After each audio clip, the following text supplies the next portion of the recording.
President Trump and former Vice President Biden in Pennsylvania today. The candidates targeting make-or-break battleground states in this, the final run-up to Election Day. John King is tracking the race to 270 electoral votes. John, with just 8 days to go, take us inside the state of the race. What are you watching? Wolf, let's start with big picture, and then we'll get down to that battleground Pennsylvania. This is the 2020 map. We start filling it in next Tuesday. Let's use the 2016 map as our guide, and let's look at a couple of very important dynamics right now. Heading into essentially the final week of campaigning, Joe Biden with a 10-point national lead. This is our average poll of polls. Now, Trump supporters say that's all right. We were trailing last time.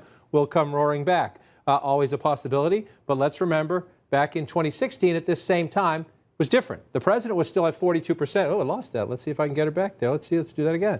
2016, it disappeared on me. Okay. Well, last time Hillary Clinton was at 47.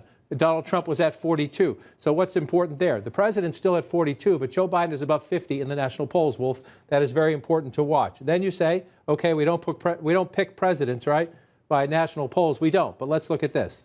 If you look at the state polls, especially the key states, Joe Biden ahead in Pennsylvania, ahead still big in Michigan, ahead comfortably in Wisconsin, in play, losing in Texas, but in play, competitive, in play in Georgia, maybe a narrow Biden lead, call that a tie, in play in Florida, maybe a narrow Biden lead, but very competitive. The battleground states look good for Biden at this point. So let's switch maps, because we know you win by getting to 270. At this moment, heading into the stretch, there's a reason. Joe Biden can go to Georgia. Joe Biden can go to Texas. Joe Biden can go to Iowa. Joe Biden can go to Florida. He's trying to stretch the map. He has the advantage, Wolf. Right now, we have him at 290 electoral votes.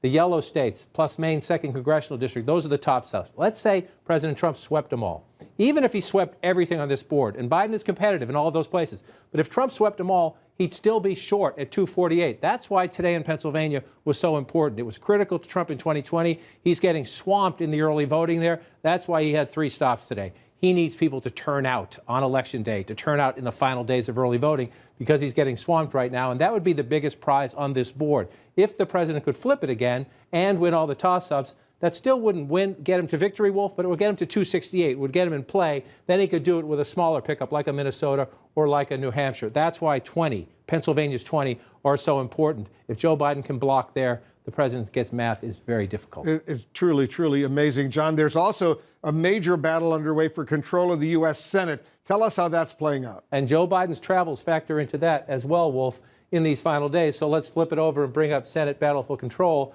Let's bring it up. Here's where we are right now. 53 Republicans, 47 Democrats. Ticket splitting, a lost art in American politics. In places where Biden wins, expect Democratic Senate candidates to do quite well. So here's the first scenario people think, in both parties, think is most likely to happen.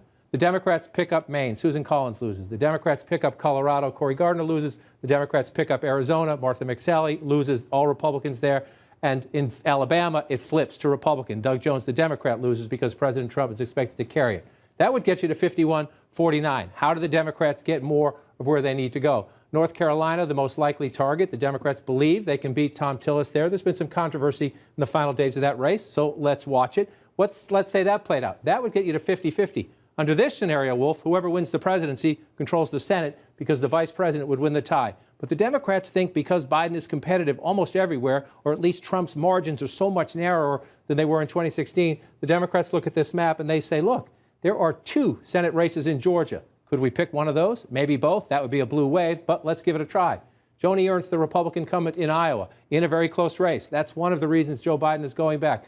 Democrats have dreams of beating John Cornyn in Texas. Unlikely, but if there's a blue wave, you never know. Democrats are also close enough to have money pouring into Kansas, believe that in a presidential year, and the Democratic governor of Montana is the candidate here. So if you look at the map, there are opportunities for the Democrats. Will they get there, Wolf? That's one of the challenges of the final week. But watch Democratic money going into these Senate races. Joe Biden has a lot of money. Democratic groups have a lot of money.